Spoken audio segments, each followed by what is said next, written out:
to a nice site, only about literally less than a half a mile walk from the town, or the city, as Rob corrected me earlier. So yeah, we're really looking forward to it. Meeting up with my sister Trish and her husband Dave, and they're in a brand new version of the same motorhome. And in fact, it was their suggestion about this particular setup of motorhome with the rear lounge that got us hooked on this particular model. So it's their fault. Anyway, we're looking forward to going, and the sun is trying to peek through. But we are going to Wales, to be fair. Yeah, that's true. We packed in a bit of rain this morning, but actually it seems like it's brightening up a bit. So and it's going to be our longest trip yet. Looking forward to it. Oh, this is our first glimpse of the coastline here. Rain is moving away. The sky is blue. The sun is trying to come out, and look at that. Oh my word. That is Isn't that beautiful? Gorgeous. Wow, can't wait. Okay, here we are. We're at St David's. Beautiful, beautiful spot. I'll show you a picture of the view that's just over there that you can't see. Oh, hello, sir. I'm standing on Pitt's sturdy stool. Is it sturdy? How sturdy Feels is good. it? Feels good. That's solid. Good.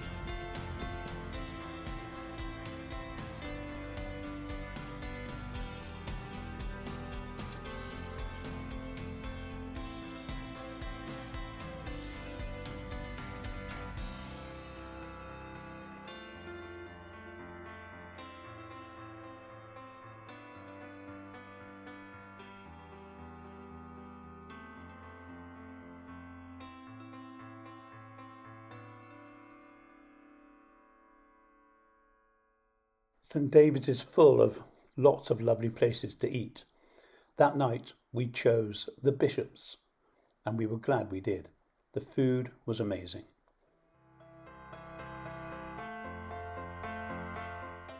The next morning, the rainbow over the campsite was a promising sign, and we walked down for a coffee in the city before heading to the cathedral.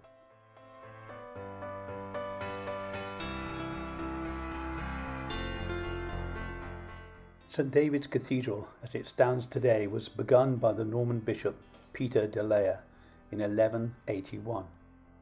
It's a fantastic structure, and it is of course what gives St David's its standing as a city, despite its diminutive size. This cathedral has such holy significance, particularly for the Welsh. It is where St David, their patron saint, is buried, having died on the 1st of March in 589. It's also near the site where he was born, but we'll learn a lot more about that later when we go for a walk and visit St Non's Chapel.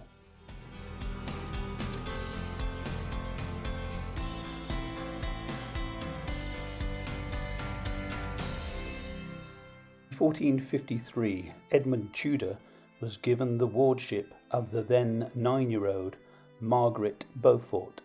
2 years later, he married her, and at the age of 11, the marriage was consummated. Only 1 year later, Edmund died, leaving his then 13-year-old wife 3 months pregnant with Henry, who would become Henry VII.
St Non's Bay is named after the mother of St David, the patron saint of Wales. Nearby is the chapel of Our Lady and St Non. The chapel sits in the grounds of a Catholic retreat and is regarded as a very significant and important religious location.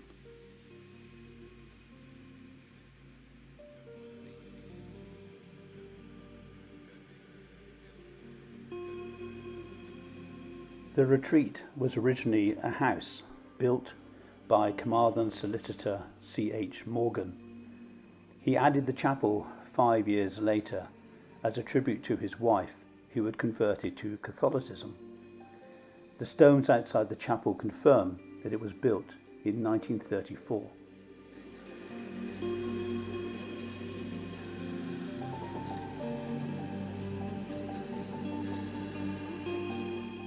Not far from this chapel we will find the ruins of the original St Non's Chapel, where it is believed St David was actually born.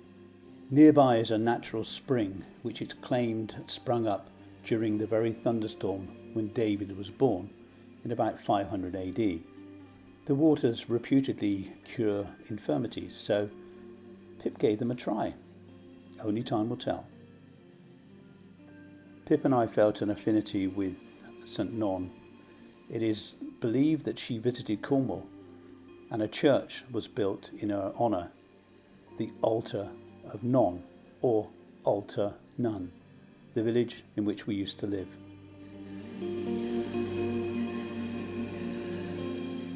The coastline here reminded us so much of North Cornwall, but without the crowds.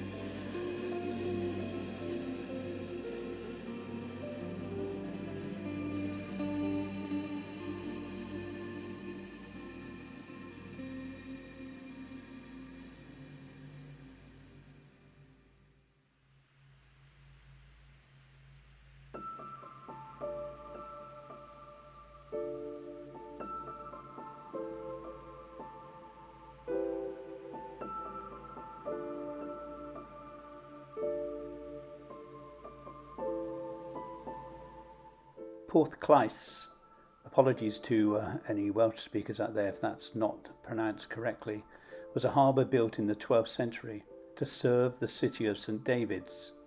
It was once a bustling port with ships importing and exporting goods for all the coastal communities. Timber, grain, limestone and coal were among the items traded, and lime kilns can still be found alongside the harbour. Today it's looked after by the National Trust.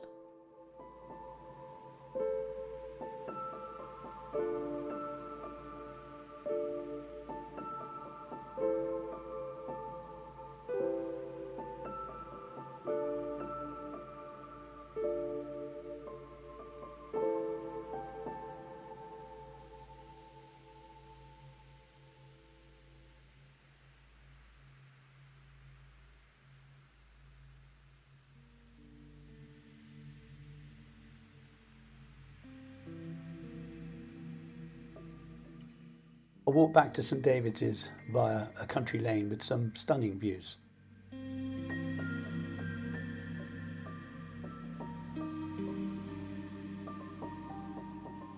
The next morning we made the most of the sunshine with Trish, Pip and I cycling the 7.5 miles to Porthgain.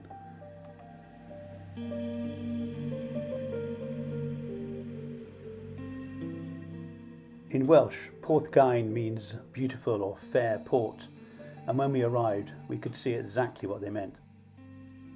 Today it's an idyllic tourist location, but like many of these little ports in the 19th century, it would have been a hive of activity. The port was first developed to service nearby slate quarries. When the slate works proved to be unprofitable, Porthgain turned its attention to brick making. The bricks made here, however, whilst extremely robust, were also very heavy, and as they had to be shipped out by sea, became even heavier when they absorbed water. Consequently, the brickworks did not last that long. I guess the final chapter of Porthgain's industrial past is the building of these enormous hoppers. Dolerite is an extremely hard granite, and Porthgain is surrounded by it. It was quarried locally and then brought to these hoppers and then crushed into various sizes before being loaded straight onto ships and distributed across the UK and other countries to be used for roadstone. Today these structures are a national monument, even though they're being reclaimed by nature.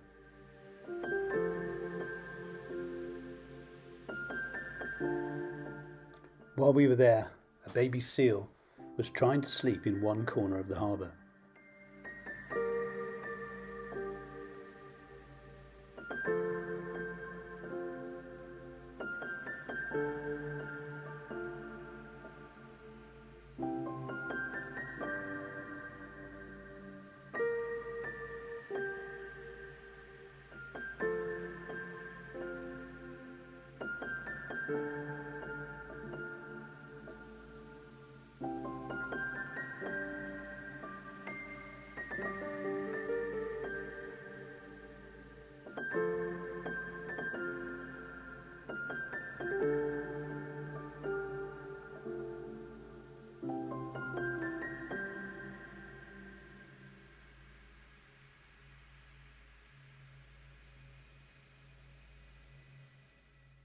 The cottages in the village are all built of local stone and were originally for quarry workers. Indeed, up to the 1980s, the village was wholly owned by one of those companies. At that time, however, it became designated as a conservation area, and the industrial properties and the land were purchased by a combination of local residents and the Pembrokeshire Coast National Park Authority. I'm sure it's now in really safe hands. On the 25th of October 1859, Porthgain was affected by one of the most infamous storms in Welsh history.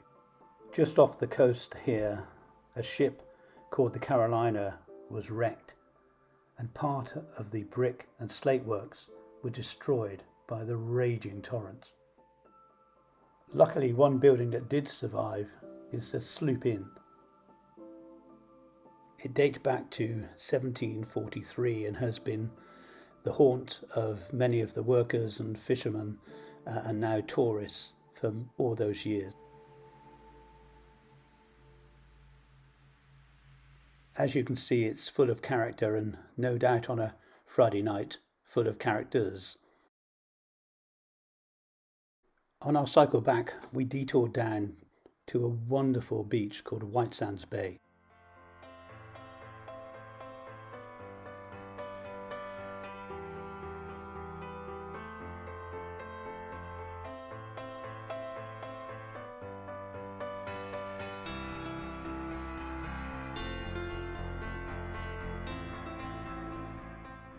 So ended a fantastic day, but for one of us, it all proved too much.